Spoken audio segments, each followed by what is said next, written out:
હસમુખભાઈ ના આમંત્રણને માન આપી અને અહીંયા પાટીલ સાહેબ આપણી વચ્ચે ઉપસ્થિત રહ્યા છે. ભારત માતાના જય ઘોષ સાથે ફરી ભારત માતા કી, ભારત માતા કી. ત્યારબાદ વાણી પ્રાથમિક શાળાની બહેનો જેમને સ્વાગત ગીત કરવાનું છે એ સ્વાગત ગીત વાળી બહેનો અહીં આગળ આવી જશે.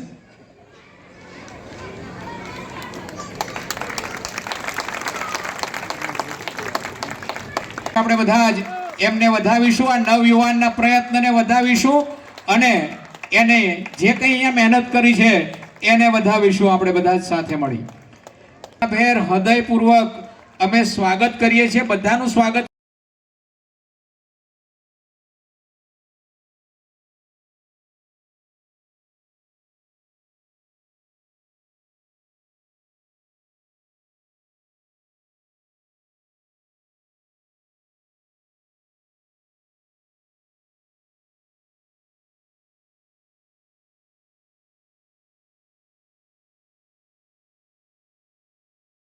સ્વાગત ગીત માટે વાણી પ્રાથમિક શાળાની બહેનો સ્ટેજ પાસે આવી જશે.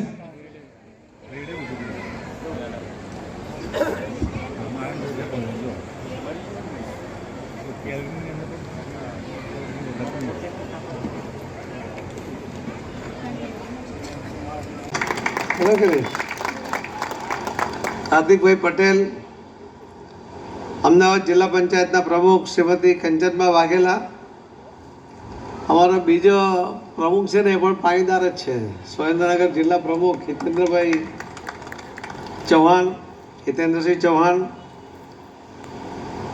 શ્રી વજુભાઈ ડોડિયા પૂર્વ ધારાસભ્યશ્રી, શ્રી પ્રાગજીભાઈ પટેલ પૂર્વ ધારાસભ્યશ્રી, શ્રી કમાભાઈ રાઠોડ પૂર્વ ધારાસભ્યશ્રી, શ્રી તેજસ્વીબેન પટેલ પૂર્વ ધારાસભ્યશ્રી, શ્રી નવદીપભાઈ ડોડિયા મહામંત્રીશ્રી, શ્રી મયુરભાઈ ડાભી મહામંત્રીશ્રી, ડાયસ પર બેઠેલા સૌ આગેવાનો અને વિશાળ સંખ્યામાં અહીં ઉપસ્થિત કે જેમને પાણીની કિંમત તો સમજાય પરંતુ પાણીની વ્યવસ્થા પણ પોતે જ કરવાની જેમણે હિંમતભરી કામ કર્યું અને સફળતાપૂર્વક જે કામ કર્યું છે એવા સૌ ઉપસ્થિત ભાઈઓ બહેનો, આપ સૌને હું વંદન કરું છું, આપ સૌને પ્રણામ કરું છું.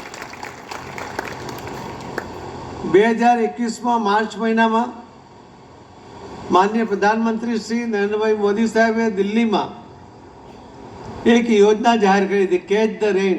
વજન ના ઝીલી શકે તો પણ એમણે વિચાર્યું નહીં કે ટચલી આંગળી પર જ્યારે આખો પર્વત ઉતાર્યો છે એને આ ગોવાળિયાના લાકડીના ટેકાની જરૂર નથી. મોદી સાહેબે પણ ટચલી આંગળી પર પાણીની જવાબદારી લઈને ચાલી રહ્યા છે, પણ આપણી લાકડીનો ટેકો એને ના લગાવીએ તો એ તો મને લાગે છે કે યોગ્ય નથી. આપણે બધાએ પણ આપણાથી જે કંઈ થઈ શકતું હોય એ કરવાનો પ્રયત્ન કરવો જોઈએ. અને પાણીમાં જીવન છે, જલ જીવન જેમ આપણે કહેતા હોઈએ છીએ અને પાણી માટે તડપતા પણ હોઈએ છીએ, પણ પાણીનો બગાડ કરવામાં પણ આપણે કોઈ દિવસ રાહ જોતા નથી. અને મોદી સાહેબે તો પાણી પર ફક્ત પાણી કે જળ સંચયની વાત નથી કરી, એમણે તો બહેનો, આખા દેશની બહેનો પાણી લેવા માટે દૂર દૂર સુધી, કિલોમીટરો સુધી જ્યાંથી 3, 4, 5 કિલોમીટર જાય, પાણીના બેડા માથા પર ઉંચકીને લાવે. એનો WHO હમણાં રિપોર્ટ આપ્યો. મોદી સાહેબે જે યોજના જાહેર કરીને નલ સે જલ, ઘરમાં જ પાણી આપવાનું છે, પશુધન માટે છે, ખેતી માટે છે, ઇન્ડસ્ટ્રી માટે છે. આપણા સંસ્કૃતિના જતનમાં પાણી તો દરેક જગ્યાએ જ આવે છે. કોઈ શુભ કાર્ય કરીએ તો પણ પાણી જોઈએ અને કોઈ અશુભ હોય તો પણ પાણી જોઈએ. તો પાણી તો જીવન છે અને એ પાણીને જે રીતે આપણે વાપરીએ છીએ તો એ પાણી જે રીતે ખૂટી જાય તો કેવા પ્રશ્નો ઉપસ્થિત થાય. એક જણે બહુ સરસ લખ્યું હતું. એમણે કહ્યું કે આપણા પૂર્વજો એમણે તો નદી અને નાળાને વહેતા જોયા છે. આપણે પણ જોઈએ છે, પણ પૂર આવે ત્યારે જોઈએ છે, અથવા તો ફોટોમાં જોઈએ છે, વિડીયોમાં જોઈએ છે, ટીવી પર જોઈએ છે. પણ આપણા પૂર્વજોએ નદી અને નાળાને વહેતા જોયા છે અને આજે આપણે બોટલમાં પાણી જોતા થયા છે. સાચી વાત છે કે નહીં? હવે આપણે બોટલમાં પાણી વાપરતા થયા. પણ આ જ રીતે જો પાણીનો આપણે ઉપયોગ કરતા રહીશું, પાણીનો સંચય ના કરીએ, તો જે પરિસ્થિતિ સર્જાય, તો કેવી ભયાનક પરિસ્થિતિ સર્જાય કે આપણા આવનારી પેઢીને કેપ્સ્યુલ આપશે ડૉક્ટર કે તમે પાણીની જગ્યાએ કેપ્સ્યુલ લઈ લો. આમાં પાણી પણ ભરેલું છે ને, તમારા શરીરની પાણીની જરૂરિયાત બી પૂર્ણ થઈ જશે. તો નદી નાળામાંથી બોટલમાં ને બોટલમાંથી કેપ્સ્યુલમાં એ પરિસ્થિતિ આપણે નિર્માણ કરવી છે. આપણા બધાની જવાબદારી છે કે આપણી આવનારી પેઢી માટે પાણીનો જળ સંચય કરવો. આપણે બધા જ આવનારી પેઢી માટે, આપણા વારસદારો માટે આર્થિક સંચય કરીએ છીએ, પૈસાની બચત કરીએ છીએ, પ્રોપર્ટીઓ વસાવીએ છીએ. કોના માટે? તો કે મારી પેઢીને, મારા વારસદારોને, મારા દીકરાઓને, દીકરીને બધાને કામમાં આવશે. તમે અમને પૈસા તો આપી દેશો, પણ આ પૈસા દ્વારા કોઈ ફેક્ટરીમાં પાણીનું ઉત્પાદન થઈ શકતું નથી. એને તો જીવન જીવવા માટે પાણી જ જોઈએ, અને એ પાણીને બચાવવાની જવાબદારી આપણે સ્વીકારવી પડે. અને એટલે જ મોદી સાહેબે આગળ કહ્યું કે જળ સંચય જન ભાગીદારી સાથે જન આંદોલનમાં પરિવર્તિત કરવી જોઈએ. મને તો માનનીય પ્રધાનમંત્રી મોદી સાહેબે જળ શક્તિ મંત્રાલય સોંપી દીધું, અને હું તો જાણે બહુ મોટું કામ કરતો હોય તે રીતે નીકળી પડ્યો. પણ મને નમસ્કાર કરવાનો, વંદન કરવાનું મન થાય છે હસમુખભાઈને કે એમણે તો કોઈ મંત્રાલય નથી મળ્યું, કોઈ પદ નથી મળ્યું, તો પણ આ વિસ્તારની અંદર બધા લોકોને જાગૃત કરીને, તમારી સાથે રહીને જે એમણે 1500 જેટલા બોર કર્યા, અને હવે ગામમાં એ બોર કરવા તરફ જઈ રહ્યા છે, એનો જે જાગૃત કરવાનું એમણે જે કામ કર્યું છે ને, એના માટે વંદન પણ શબ્દ નાનો પડે છે. એટલું મોટું કામ એ અશોકભાઈએ કર્યું છે. મને મળવા આવ્યા ત્યારે મને એવું હતું કે બહુ સજેશનો આવે છે, એટલા બધા લોકો એટલા બધા આઈડિયાઝ લઈને આવતા હોય. એમાં આ એક તરવરીયો યુવાન મારી ઓફિસમાં આવીને બેઠા, મને કે મારે જળ સંચય માટે વાત કરી છે.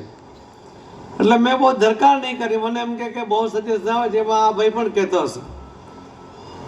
પણ મેં જ્યારે મને થયું કે લાવો 2-3 મિનિટ આ યુવાન આટલા જ્યારે ઉત્સાહી છે તો સાંભળી લઈએ, અને મેં જ્યારે એનું કામ સાંભળ્યું, એની કામ કરવાની રીત સાંભળી, એના પરિણામો વિશેની વાત સાંભળી, ત્યારે મને થયું કે ના, આ તો મારા કરતાં પણ મોટું કામ આ હસમુખભાઈ પોતે કરી રહ્યા છે.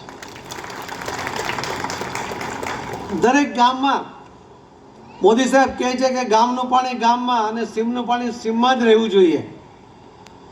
એ વહીને નાળામાં જાય, નાળામાંથી નદીમાં જાય, નદીમાંથી દરિયામાં જાય, તો ગામમાં પાણી રહેશે ક્યાં?